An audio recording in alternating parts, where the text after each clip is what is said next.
Hey everyone, welcome to the first episode of the Career Focus podcast. I'm going to spend this episode talking about my college story. I know that there are a lot of new listeners out there who don't know anything about me, so I'm going to share my college story so that folks can hopefully resonate with some of it and at the very least get a better understanding of who I am and reasons why I'm starting this podcast. I'm a 29-year-old living in Austin, Texas. I work full-time for a technology company with about 1,100 global employees. I'm an active person. I play slow pitch softball. I do yoga. I run. I also really like to cook. I don't always consider myself to be a super creative person, but cooking is one of the ways that I do creatively express myself. I'm an avid traveler. I've spent most of 2022 and 23 traveling all around the US, but I even mixed in my first Euro trip. That was really fun. My hometown is St. Louis, Missouri. I grew up with one sibling, a twin sister, and my parents have always been working professionals. My dad is still working in finance and accounting for a large agriculture company. He's been there for about 20 years. And my mother recently retired. She had a long career in marketing in a number of different industries.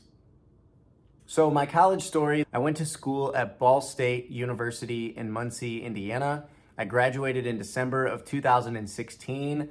I actually graduated a little bit early. I was there for 3.5 years and started my journey there in fall of 13. And I studied sport administration. Essentially, it's a business degree with an emphasis in sports. And I had a minor in marketing. I'm gonna break up my story kind of into two different halves. I'm gonna start with my freshman and sophomore year, and then I'm gonna talk about my junior and senior year. And the reason I'm breaking it up is because I was a student athlete my first 2 years. So I lived a slightly different life to a lot of traditional students. Yes, I was at a traditional 4-year university, but going to classes plus having 20 hours a week dedicated to exercise and lifting and practice, plus traveling and playing in games. It was just a different experience than a lot of people do. And then my junior and senior year, I had more of a traditional experience without sports being thrown into the mix. So I got to campus just as a regular student. I went through orientation. I had a random roommate. I lived in one of the oldest buildings on campus, a lot similar to a lot of other traditional 4-year students. And initially, I was not a student athlete. I was there just to go to school. But I had a good year, senior year, high school for baseball, and I decided maybe I can try out and make the team at Ball State. Long story short, I did. I didn't have a scholarship, but for the first 2 years, I was spending about 20 hours a week in the fall practicing and training with the team. And then in the springtime, I would travel. So that ultimately came out to around 30 hours a week, plus school and homework and things like that. It was definitely a busy time. During winter breaks and summer breaks, spring break, I was a valet driver part-time, but I did not need to throw in part-time work in the mix of my day-to-day schedule when I was at campus in Muncie. After my sophomore year, I knew that I was no longer going to be playing baseball. It was just easier for me to focus on school and really just what I decided to go to Ball State for in the first place. And that was to develop skills, get some insight and experience in the classroom so that I could ultimately get a job and a career that I was interested in upon graduation. And so a switch just flipped. I was done playing ball. Why don't I spend a lot of that extra time focused on the experience that I could build my resume with to help me get a good job? So right at the start of my fall semester of junior year, I decided to get involved with a student organization called SAA. That stood for the Sport Administration Association. The goal of that organization was to provide fun activities for everyone that was part of the sport administration major and also provide ways for them to bridge gaps between the classroom and the industry. So we brought in guest speakers. We had other professional development topics. We'd go to different athletic venues and get tours and understandings of what it was like to work there day to day. And I figured, well, this is great. I have experience in the classroom. Fortunately, I was a student athlete as well. So I took extra initiative right at the start of my junior year and I went to the first board meeting for folks that were running SAA. And I was fortunate enough to be invited to participate in that initial meeting just because I had spent a lot of time with a lot of the board members just as a classmate. And so they knew who I was. They knew that I was a student athlete previously, which brought in unique perspective compared to them. And after that first meeting, I was actually ushered into being part of the board. And I served in a position that oversaw social media engagement and all the marketing and promotion we did of different events, and also handling a lot of the event operations. So if we had a dodgeball event, for example, I would be in charge of renting the facility and handling a lot of the marketing and promotion to get people to attend the event. And it was in that first semester as part of SAA that I got really confident in my ability to lead other people.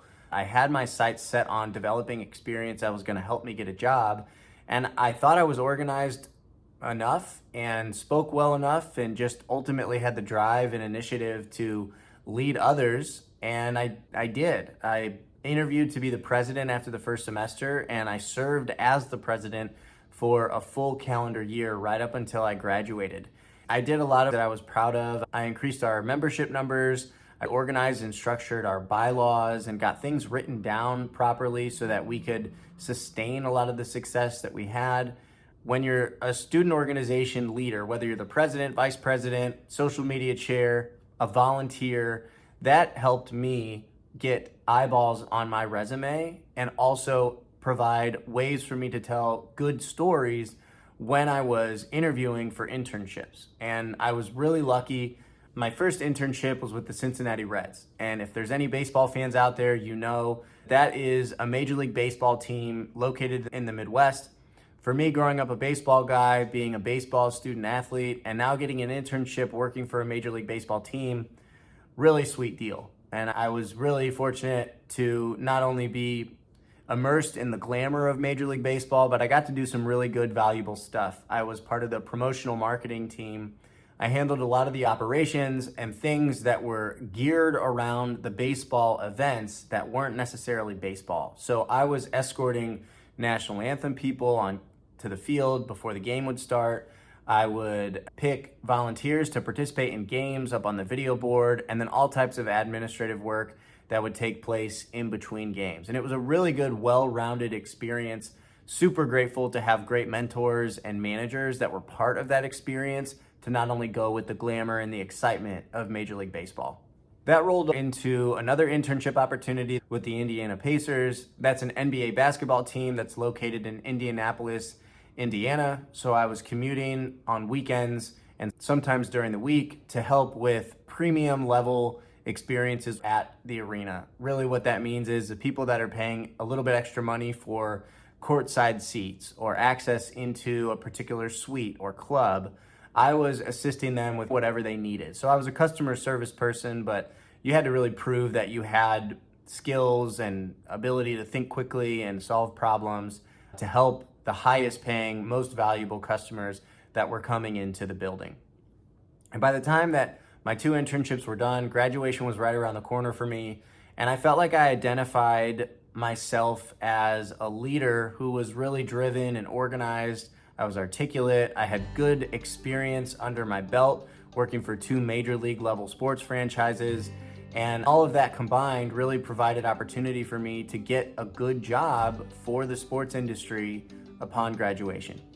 In my next video, I'm going to talk about my journey since college in the last 8 years and what I've been doing and what got me into the tech industry in Austin, Texas. So if you're interested, stay tuned for more.